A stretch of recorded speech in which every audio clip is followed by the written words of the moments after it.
Hello guys, warm welcome to you all at your YouTube channel पढ़ाई का सफ़र 2.0। So guys, यहाँ पर आप सिलेबस देख सकते हैं, को करिकुलर कोर्स। यहाँ पर दिया हुआ टाइटल ऑफ पेपर क्या है, ह्यूमन राइट्स का। तो यहाँ पर हम ह्यूमन राइट्स के आपको इंपॉर्टेंट एमसीक्यू क्वेश्चंस कराएंगे। उससे पहले यहाँ पर किसी भी सब्जेक्ट को पढ़ने से पहले हमें उसके सिलेबस की जानकारी होना बहुत आवश्यक है। तो आगे आपको मैं यहाँ पर सिलेबस दिखा रहा हूँ। पहले हम एक एक करके सिलेबस डिस्कस करेंगे। इसी के बाद हम यहाँ पर कुछ इंपॉर्टेंट एमसीक्यू क्वेश्चंस हैं, उनको भी आपको आगे वीडियो में दिखाऊंगा। ठीक, तो यहाँ पर एमसीक्यू क्वेश्चंस हैं, वो आगे लगे हुए हैं। आप उसका स्क्रीनशॉट ले लीजिएगा या फिर उसको कहीं नोट कर लीजिएगा। आपका जो भी कोई एग्ज़ाम है उसमें आपको बहुत ज़्यादा हेल्प मिलेगी। तो आपको क्या करना है, उसका स्क्रीनशॉट लेके चलना है एक एक क्वेश्चन का। पहले आप यहाँ पर सिलेबस देख लीजिए कि क्या है यहाँ पर ह्यूमन राइट्स का सिलेबस। तो देखिए, यहाँ पर यूनिट 1 हमें दी हुई है।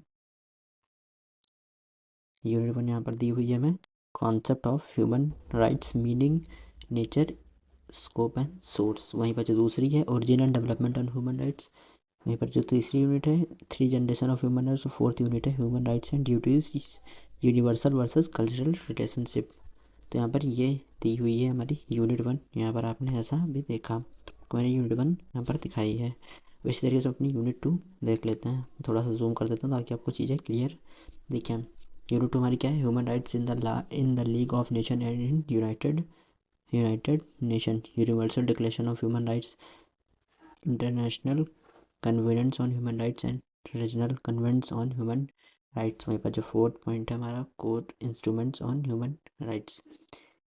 हमारी यूनिट 3 है, UNHCHR human rights council, HRC international human rights law, Geneva of 1949 और मॉन्ट्रियल प्रोटोकॉल। इसी तरीके से यूनिट 4 हमें यहाँ पर दी हुई है। तो ये थी यहाँ पर 4 यूनिट। इसका भी आप स्क्रीनशॉट लेके रख लीजिएगा, जो भी आपका सिलेबस है।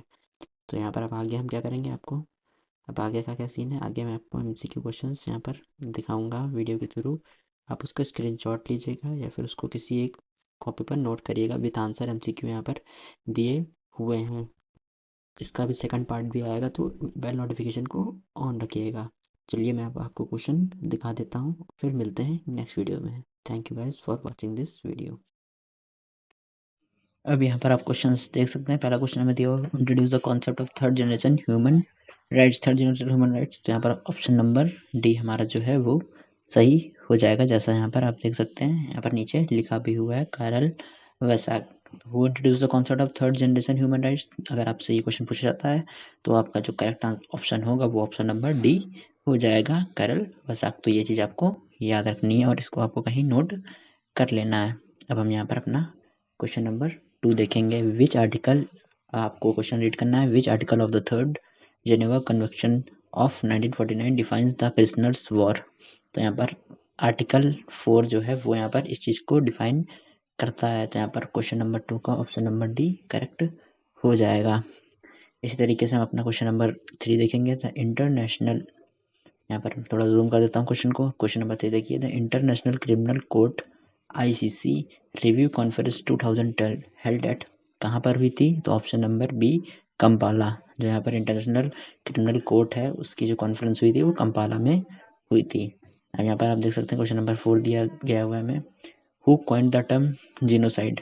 जेनोसाइड टर्म जो है ये बहुत इंपॉर्टेंट क्वेश्चन भी, इसको तो आप अच्छे से याद रखिएगा, इसको कहीं पर नोट भी कर लीजिएगा। तो who coined the term genocide, तो ऑप्शन नंबर ए राफेल था। यहाँ पर जो ऑप्शन नंबर ए है वो करेक्ट हो जाएगा। फिर क्वेश्चन 5 हम देखेंगे, who was the founder of international committee. तो यहाँ पर option number A Henry Dunant. Henry Dunant is the correct option. Question number 6 हमारे इस तरीके से यहाँ पर नेक्स्ट दिया हुआ है, who among the following propounded the modern principle of natural justice. तो ऑप्शन नंबर सी सही हो जाएगा, AV डाइसी। जो यहाँ पर नेम्ड क्वेश्चंस होते हैं उनके आने के चांसेस बहुत ज़्यादा होते हैं, तो इनको आप अच्छे से यार करिएगा। इस तरीके से अपना क्वेश्चन नंबर 7 देख लेते हैं। Guidelines for arrest of person by the police were given by the supreme court in which of the following cases. तो यहाँ पर 4 ऑप्शन दिए हुए हैं, तो यहाँ पर ऑप्शन नंबर डी करेक्ट हो जाएगा, DK Basu versus state of West Bengal. ये चीज़ आपको याद रखनी है। The legal positivism, a school of thought which does not accept human rights merely moral or just, was propounded by, option number D Austin. Austin is the correct option for this question. ये चीज़ आपको याद रखनी है और इसको आप किसी कॉपी में नोट कर लीजिएगा। इस तरीके से अपना क्वेश्चन नंबर 9 देखेंगे। Laissez faire philosophy is an antithesis of. जो लेसी फेरी फिलोसफी है वो एंटीथेसिस है किस चीज़ की? तो यहाँ पर आपको 4 ऑप्शन दिख रहे हैं, तो यहाँ पर ऑप्शन नंबर डी सही हो जाएगा। वेलफेयर स्टेट, जो वेलफेयर स्टेट है उसकी यहाँ पर एंटी थेरी है ये। क्वेश्चन नंबर 10 हमारा दिया हुआ है। Which of the following are moral principles that describe certain standards of human behavior and are regularly protected as legal rights? Option number be human rights. एक तरीके से ह्यूमन राइट की डेफिनेशन भी हो सकती है अगर आप इसको सही तरीके से डिफाइन करें। ह्यूमन क्वेश्चन नंबर 11 हमारा दिया हुआ है, human rights and civil rights are the same. तो ऑप्शन नंबर बी है फॉल्स। ह्यूमन राइट्स और सिविल राइट्स कभी भी सेम नहीं हो सकते हैं, दोनों अलग अलग चीज़ें हैं, तो इसका यहाँ पर फॉल्स हो जाएगा। क्वेश्चन नंबर 12 हमारा देखिए, when did the universal declaration of human rights created? Option number B 1948। 1948 में यूनिवर्सल डिक्लेरेशन हुआ था ह्यूमन राइट्स का। इस तरीके से क्वेश्चन नंबर 13 हमारा दिया हुआ है, which is the world's first charter of human rights? Option number A the Cyrus cylinder. जो साइरस सिलेंडर था वो यहाँ पर फर्स्ट हमारा चार्टर था of human rights.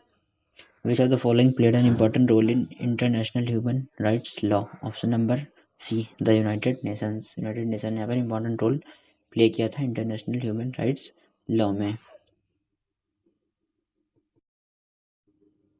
Question number 15 हमारा दिया, in which century human rights become a central concern over the issues of slavery? Option number C 19th century में ऐसी चीजें हुई थी।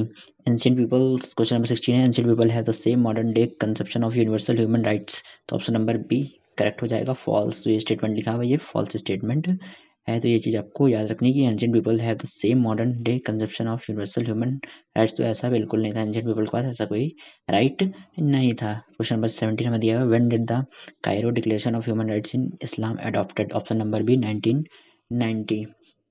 इस तरीके से हम अपना क्वेश्चन नंबर 18 देखेंगे। यहाँ पर आप 17 का बी ऑप्शन करेक्ट हो जाएगा। क्वेश्चन नंबर 18 है, in which country declaration of the right of man and the citizen was adopted? Option number B France. France में ये चीज़ यहाँ पर अडॉप्ट की गई थी, declaration of the rights of man and of the citizen. France is correct option. Question number 19 हमारा दिया हुआ, when did the first Geneva convention to place? यहाँ पर ये यूनिट भी है तो आप इसको अच्छे से याद रखिएगा कि 1864 है। 1864 यूनिट थर्ड का ये क्वेश्चन है, जेनेवा वाला जो यहाँ पर दिया हुआ था, आपको मैंने जो सिलेबस दिखाया था उसमें का। Define definition of human rights is provided under, ये बहुत इंपॉर्टेंट क्वेश्चन है, ये चीज़ आपको याद रखनी। Section 2D of the protection of human rights act 1993। तो ये चीज़ यहाँ पर आपको याद रखनी है। ऐसे ही यहाँ पर आगे सारे क्वेश्चंस के आंसर नीचे लिखे हुए हैं और मैंने टिक भी किए हैं, तो उसको आप यहाँ पर देख लीजिएगा, उसको स्क्रीनशॉट लेके उसको नोट करते हुए चलिएगा। तो चलिए गाइस, यहाँ पर मैं अब आपको आगे सारे क्वेश्चन दिखा देता हूँ, जितने भी क्वेश्चन यहाँ पर इस PDF में हैं। इसके बाद हम अपना पार्ट सेकंड लेके आएंगे।